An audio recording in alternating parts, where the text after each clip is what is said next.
السلام علیکم ورحمت الله وبرکاته. درنو دوستانو، ډیرو دوستانو دا پوښتنه وکړه چې موږ ته ډیرو دغه نه په تنګ یو چې زموږ د فیسبوک ملګري دي چې موږ ټک کوي نه غواړو چې هغه پوسټ موږ ځان ټک کړو، مقصد ټک کوي او د دې ټک کېدو څخه د ځان خلاصون لپاره یو څو سټپ ته ضرورت ده چې تاسو کولی شئ. بعد له دې نه تاسو څوک نشي ټک کولی بدون د ستاسو اجازې نه، ستاسو د خوښې نه. کله چې ستاسو خوښه وه چې ټک مو کړي بیا مو کولی شي.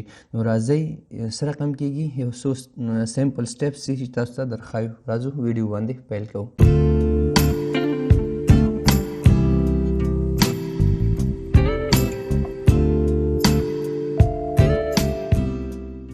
دوستانو د دې لپاره چې تاسو مثال دغه بند کې ټک بند کې چې تاسو ټک نه کړئ، راځئ فیسبوک به خپل فیسبوک اوپن کړئ. دوستانو موږ تاسو ته خو په صرف په موبایل کې درښایو، شاید که چېرته تاسو غواړئ چې کمپیوټر کې هم دروښایو نو په دغه ویډیو کمنټ کې موږ نه دغه نه څوک چې غواړي کمپیوټر کې ورته وکړو هغه هم کېږي، دومره فرق نه لري. خو بیا هم که چېرته څوک نه پوهېږي موږ به ورته ویډیو جوړه کړو. دغه ځای ته چې راغلئ دوستانو، دلته به د درې لینس باندې به دلته به کلیک وکړئ، دلته به لاندې راشئ سیټینګ ته به راشئ. مقصد د فیسبوک سیټینګ به څه شی کې خلاص کړئ. په دغه وخت کې هم بیا څه شي باندې کلیک کړئ، بیا سیټینګ باندې کلیک کړئ.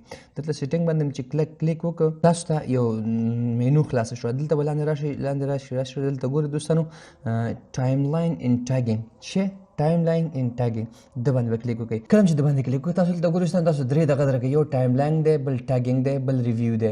دلته د هر یو کې تاسو چې وکړئ، دلته ټایم لاین کې ګورئ هو کن پوسټ آن یور ټایم لاین، دا به هم انلی می کوي. هو کن سی وات ادر پوسټ آن یور ټایم لاین انلی می، دا تاسو به څه شی وکړئ دا به انلی می کې د اخر دا دریم چې ښکاري دا به څه کوي، دا به ټرن آن کوي، دا به ټرن آن کوي. او دلته به راشي ټاګینګ، هو کن سی پوسټ دیٹ یو ار ټاګ ان یور ټایم لاین، دا به هم انلی می کوي. دلته تاسو وګورئ او دلته بل ریویو راځي. دوستانو دا ضرور ده، دا ریویو برخه کې تاسو باید چې دواړه ټرن آن کوي. دوه آپشن درکوي چې ریویو ټاګز دیٹ پیپل ان دیٹ اډ ټو یور پوسټ بیفور ټاګ اپیر آن فیسبوک. دا چې د دې مطلب دا چې تاسو ته به ریویو درکوي. زه چې مثال تا ټک کوم، تا فیسبوک تا خبر درکوي فلان کې ملګری غواړي تا ټک کې، آیا ته ورسره موافق یې؟ ته ورته هو یا نه. کله چې نه وي هغه ته ټک نه اتومات وځي، او که چېرته هو ورسره وي ته کولی شي هو کې هغه ته هغه ځای کې ټک کې. دوستانو ډېره شارټ ویډیو وه، هیله ده چې ستاسو د خوښۍ وړ ګرځېدلې. دوستانو که چېرته زموږ ویډیو ستاسو خوښ شوی وي زموږ ویډیو در سره لایک کړئ. که چېرته تاسو تر اوسه پورې زموږ چینل کې نوي یاستئ او یا لومړی ځل مو دی چې دلته راښکاره شولی، زموږ چینل ته سبسکرایب کړئ او د نورو دوستانو سره کولی شئ هم دغه ویډیو شیر کړئ تر څو نور مشکل سره مخ وي هغوی هم ترنه ځان خلاص کړي. دوستانو تر نیکسټ آینده ویډیو پورې د ځان ډېر خیال ساتئ او موږ په هم په دعاګانو کې یاد ساتئ. بای د الله پامان.